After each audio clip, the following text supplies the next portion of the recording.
to Mina's Bookshelf. Today I'm reviewing the Untamed Spirit Animal Oracle, Wisdom from the Wild Within, 50 cards and guidebook, illustrated by Rocco Lombardi and edited by Francesca Matteoni. This is a Red Wheel mass market publication. It retails for $22.95.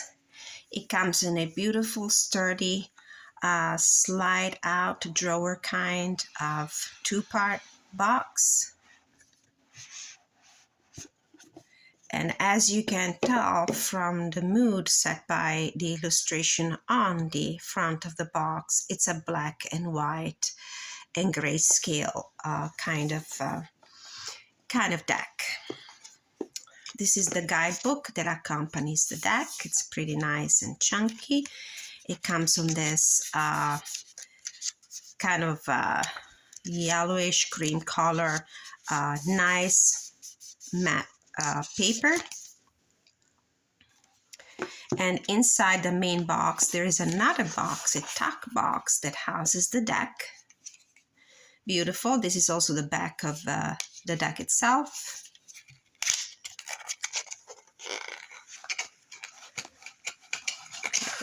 Let's see.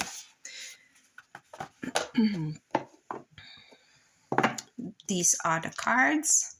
They're glossy.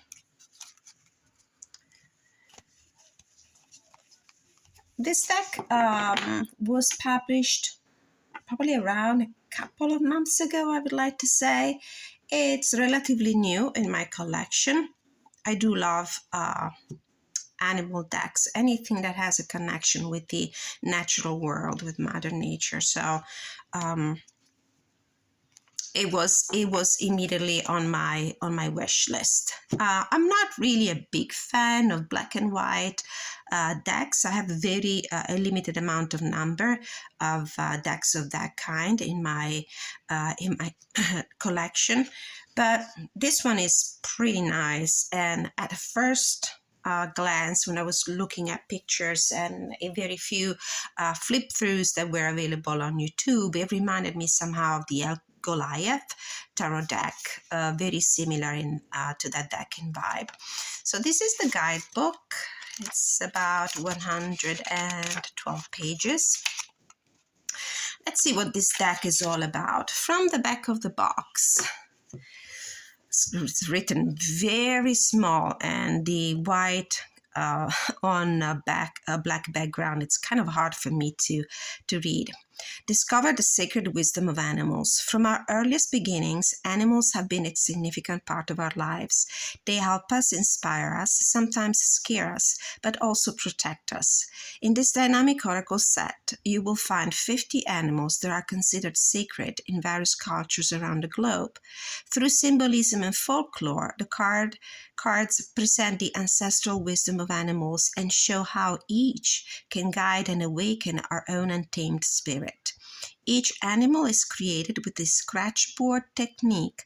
The artist begins with a black surface, and as he scratches through, each animal emerges and comes to life. It's called the hatching technique. I use that a lot with the crayons, for example, although I like to put some layers of colorful crayons on the bottom, and then I go ahead and proceed covering with the black. So when I hatch with a stylo on the blackened surface of my canvas or watercolor paper, whatever material you use, the colors come through. So this is done simply with a white base with a white bottom and just covering with black. This oracle presents keywords for each animal along with their elemental nature so that we may engage with the animals and embrace their nature as we search for understanding and connection with our own wild wisdom. It's a dark deck, as you will be able to see, very nocturnal in vibe. Now, from the guidebook, let's quickly take a look. One of the complaints that I kept hearing in different walkthroughs on YouTube when this deck first came out was that the deck was beautiful, of course, but everybody was having a hard time finding the meaning of the animals in the guidebook because they're not organized in numerical order, since there are no numbers on the cards. They're not organized in alphabetical order, whether with the name of the animal or with the keywords. And very few reviewers, though, made it clear that the reason for that is that the animals are divided in 4 elements, in categories that are associated with the 4 elements. So we have the earth element, the water element, the air, and the fire. Of course, it makes it would have been easier for the writer to organize the animals within each of these elements in alphabetical order, but that's not the case. So it is a little tricky to find the animal you're looking for in the guidebook. I can tell you, though, that after taking a look at the index, you will immediately understand that in the end, it's not that big of a deal. Earth animals are clearly animals that you can find commonly in woods, in forests, in prairies. Then you have water animals that belong to habitats that are very close to water. The air element has all the animals that have wings, that have the capability of flying. And the fire animals is mainly exotic animals that come from a very warm climate, savanna, jungle, and habitats of that kind. Just a couple of animals will actually throw you off because at first glance they will probably appear to you like, for example, water animals, but instead they have been placed in the air category. We'll get to that at some point. So there is an introduction with the black and white pictures of the card. How to use this oracle. For this oracle, I have chosen, and this is the writer talking, Francesca Matteoni. I've chosen 50 of the most representative and well-known animals from stories and mythology around the world. Each has been presented with an information box, a description of its appearance, its habits, and the traditions connected to it. Each has also been grouped into one of the 4 elements, earth, water, air, and fire, so that readers may explore the deeper esoteric qualities of each sacred animal. Let us intuitively get closer to each animal by first contemplating the image before us. Do we know this animal? Has it ever appeared in our lives? So the advice you are receiving from the creator of this deck, and by the way, they're both Italian, is to use your intuition and your base knowledge. As you will see, each of the page will be kind of succinct when it comes to divinatory meaning, if there is a divinatory meaning at all. That's not to say that this deck cannot be used for divination. It can absolutely be used in that fashion. But in any case, let your intuition guide you. Do not push away any of the emotions that this animal sparks within you, since it is important and useful to establish a clear and honest relationship with the cards, and likewise with your inner spirit and inner reality. The oracle can be helpful for analyzing the situations in which you find yourself, giving you advice and suggesting which animal has characteristics you should assume. You can pick one card and focus on the animal and its symbolism, or you could do a more complex reading, drawing 3 cards which correspond to the energy that comes from the past, the energy that is available in the present, and the energy that you must cultivate in the future. You can also choose an animal with the cards face up and meditate on its meaning with regards to your situation.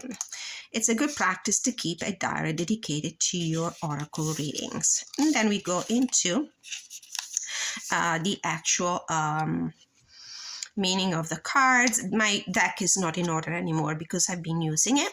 So we have the picture of the card. It's a scientific name, the class they belong to, the order they belong to, the geographic location where they could be commonly found, and the spiritual power with the 2 keywords that you find also on the cards. Now, the guidebook, unlike the card, also shows here on top in this little black banner, I don't know if you can see it, what element the animal belongs to. And it would have been cool if that same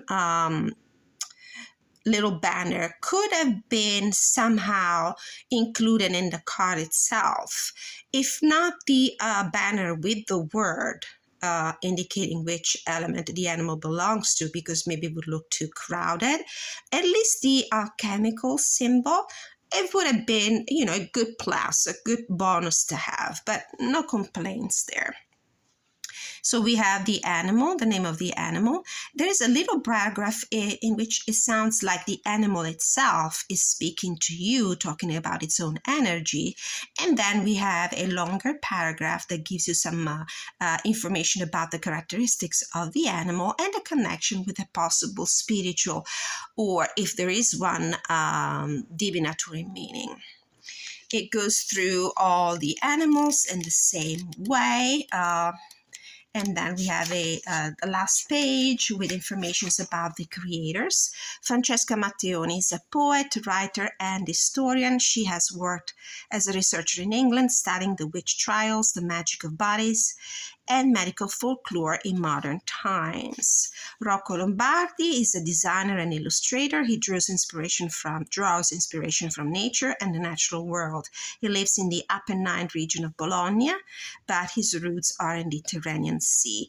Not that I'm biased, but I'm always happy to see Italian artists and writers put their own mystical tools on the market. Always proud of that. I cannot hide my Italian proud. You can get a girl out of Italy, since I don't live there anymore, but you cannot get Italy out of an Italian girl, so to speak. All right, so this is the deck. We're going to take a look at the cards. There might be a little bit of a glare caused by the window that I have in front of me. I'll do the best I can to avoid that. This is the crane. Dance and meditations are the keywords. And the crane, I think it could be one of those animals that you would immediately think of as a water animal, but it could be it is instead of air element animal. Wren, courage and humility. Badger, determination, mental energy. Put this here. Fox, adaptability, reactivity.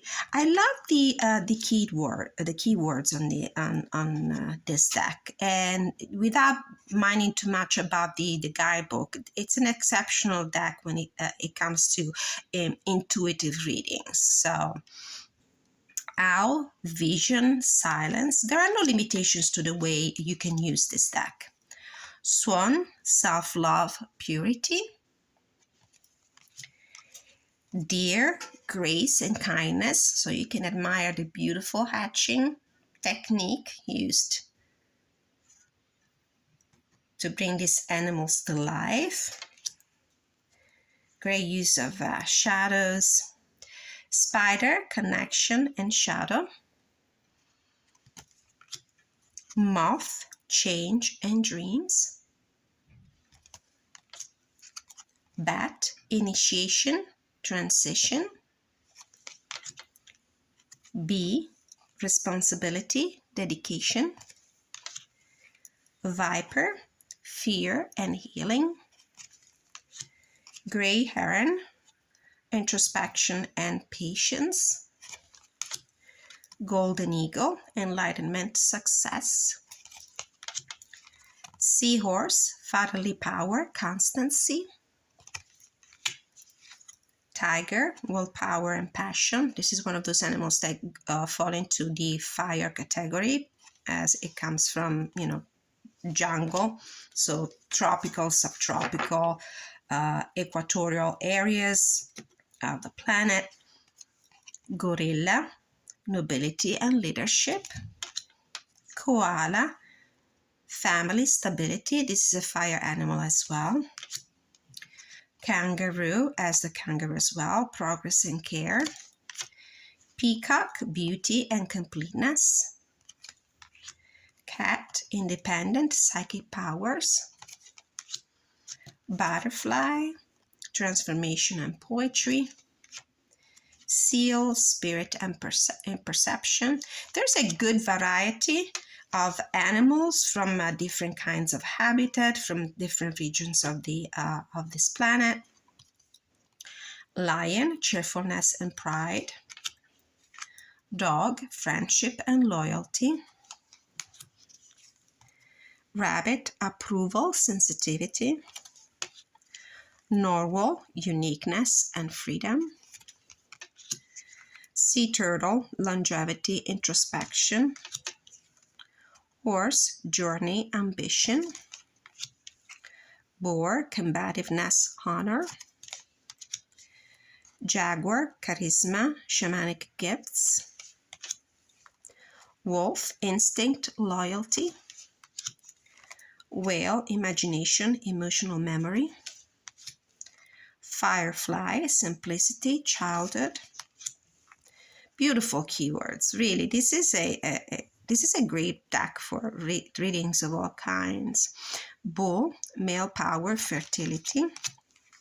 Otter, one of my favorite, joy, companionship. Take a look at this cuteness. Toad, listening, secrecy. I hope I'm not shaking my camera too much. Wild goose, trust in the group, communication. Lynx, invisibility, revelation. Reminds me of the High Priestess card in the tarot. Hedgehog, inner world, curiosity. As you can tell, some of the cards are really dark. Coyote, intelligence, unpredictability. This is the trickster. Pelican, love, motherhood. I have several animal decks, and you might wonder, why do you need another one? I have to say, because it's pretty different in the way it's rendered, and I do like the keywords. Squirrel, play, resources. Starfish, wishes, sensitivity. Swallow, hope, harmony.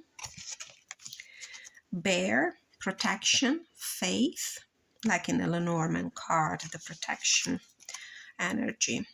Raven, magic and destiny. Elephant, community, perseverance. And last two, anaconda, camouflage, imbalance. And resilience, life cycles. All right. The size is, I would say, is just slightly, probably slightly taller, not even, than a standard tarot deck.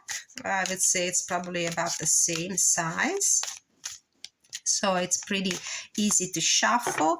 The cardstock is nice. It's not flimsy at all, but it's flexible enough for me to be able to shuffle the deck without any major problem. I can shuffle. A little stiff and bridge as well.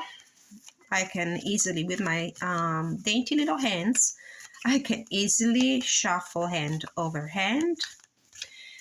So, B, responsibility, dedication. The way I've been using this deck, and it's also the way it's suggested by the author in the guidebook, you can do a one card pull to inspire you. You can meditate on the card. You can pull a card to get an answer to the question, what is the energy I'm about to cope with today, or what kind of energy should I embody? You can also pull the usual 3-card spread, in which you ask what is the current energy, the present situation, the guidance to deal with such a kind of energy, and the possible outcome. Honestly, you could even just do a Celtic cross using this deck. And of course, you can do your usual spread using a tarot deck, and then pulling either a card from this deck as a catalyst at the beginning of the reading, or as a final guidance at the end, or as a synthesis of the situation. I do not have in my collection a lot of minimal or limited palette color or simply black and white decks, tarot decks. The one that initially came up to mind to be used in combination with this deck is my Naked Heart Tarot for two reasons. Because it's a black and white deck, it's minimalist, and because of the animal energy, since in each card, almost each card in this deck has an animal. And each of the suits, it is identified with associated to a specific animal energy. So, for example, a message for my viewer: what is the energy we need to embody today? And we have the tiger, willpower and passion. Let's read from the guidebook, and then let's pull a couple of cards from the tarot to expand on this message, which is what I've been doing. So the tiger, we go in the guidebook, and I mean, at this point, you should be able to memorize most of the animals. You know that the tiger is more of an exotic animal. It comes from warm areas of our planet. It comes from tropical areas. It comes from the jungle, so it's in the fire element. Just to give you an idea, the animals in the earth element are the spider, toad, hedgehog, viper, squirrel, rabbit, cat, fox, badger, lynx, dog, coyote, wolf, boar, deer, horse, bull, and bear. A lot of animals that you will find in the woods, in a forest, in your own backyard. In the water element, we have seahorse, starfish, salmon, otter, pelican, swan, sea turtle, seal, narwhal, anaconda, and whale. In the air element, you have the firefly, bee, moth, butterfly, wren, swallow, bat, owl, raven, wild goose, gray heron, peacock, crane, and golden eagle. These are the animals that threw me off a little bit, the crane and the gray heron, because for me they're kind of aquatic birds. And then in the fire element, you have the exotic ones: koala, kangaroo, jaguar, lion, tiger, gorilla, elephant.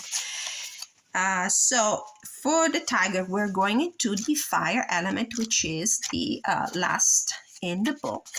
They're not organized in an alphabetical order, which would have been a great thing to do, but we just have to flip through the pages. So we have the scientific name, Panthera tigris, class, Mammalia, order, Carnivora, geography in Asia, and spiritual power, willpower, and passion.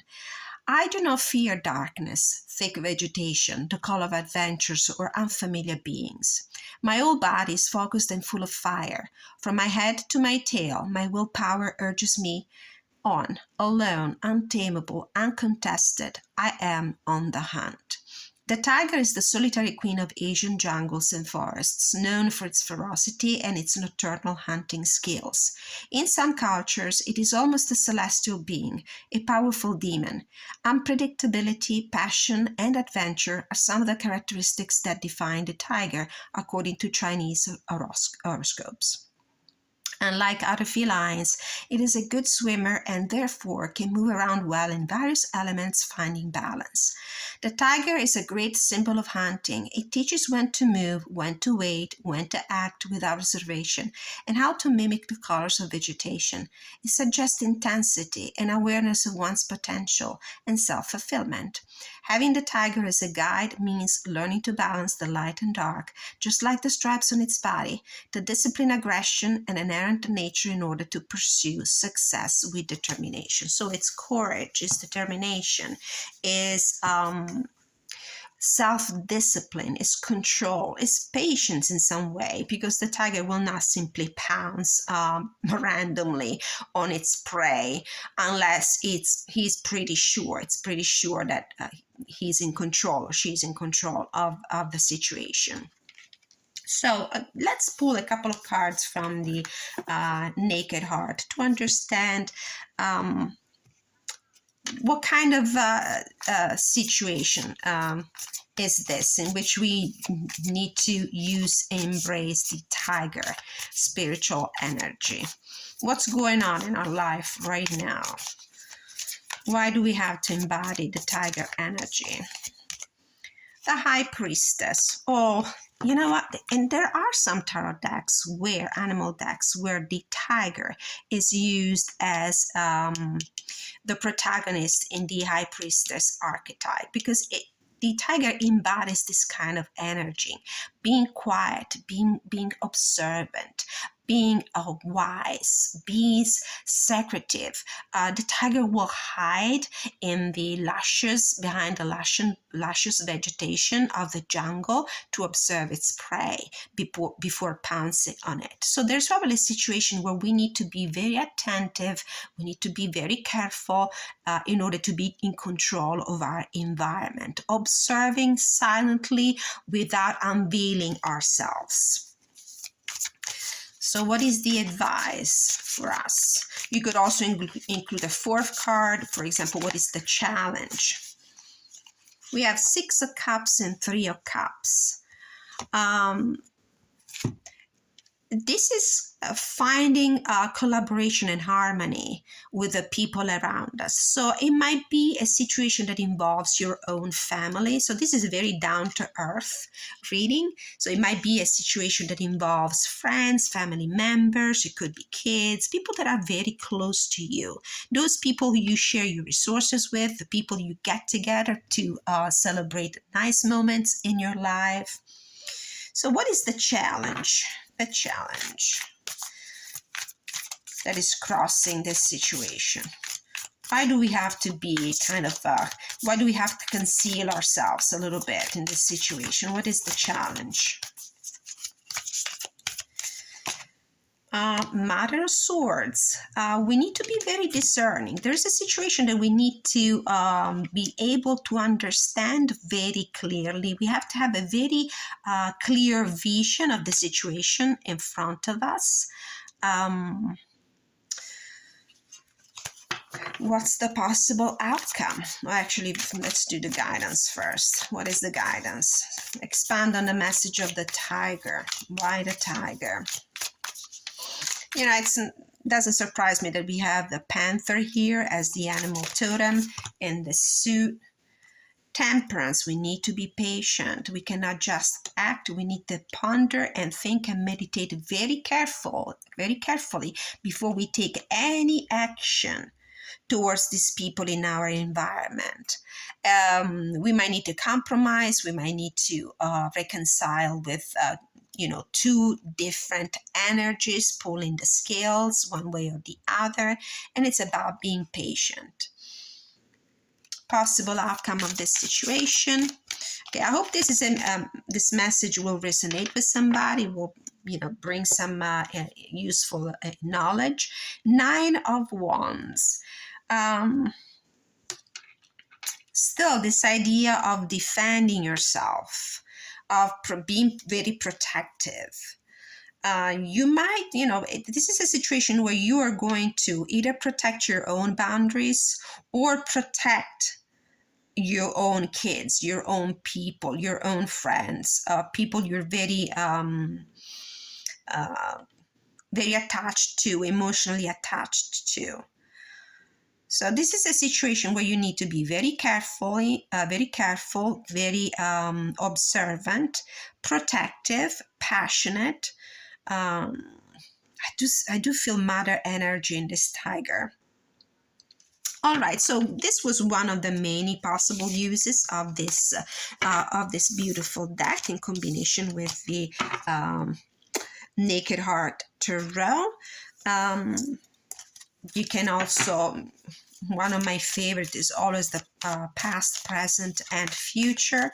If you're inquiring about a particular situation or a particular person, 3 cards, the Narwhal, uniqueness, freedom in the past, Swan, self-love, impurity in the present, and Spider, connection and shadow. Networking, I would add, with this spider web here. So we go from a situation where we are pretty individualistic. The Narwhal is a very unique animal, freedom, independent, to a situation where we look into ourselves and we try to connect with the environment and with the people around us. All right, so this was my review and flip through of the Untamed Spirit Animal Oracle by Rocco Lombardi and Francesca Matteoni, published by Red Wheel. I hope you enjoyed it. Please like, share, subscribe, and leave your feedback in the comment section. Until I see you next time, many blessings.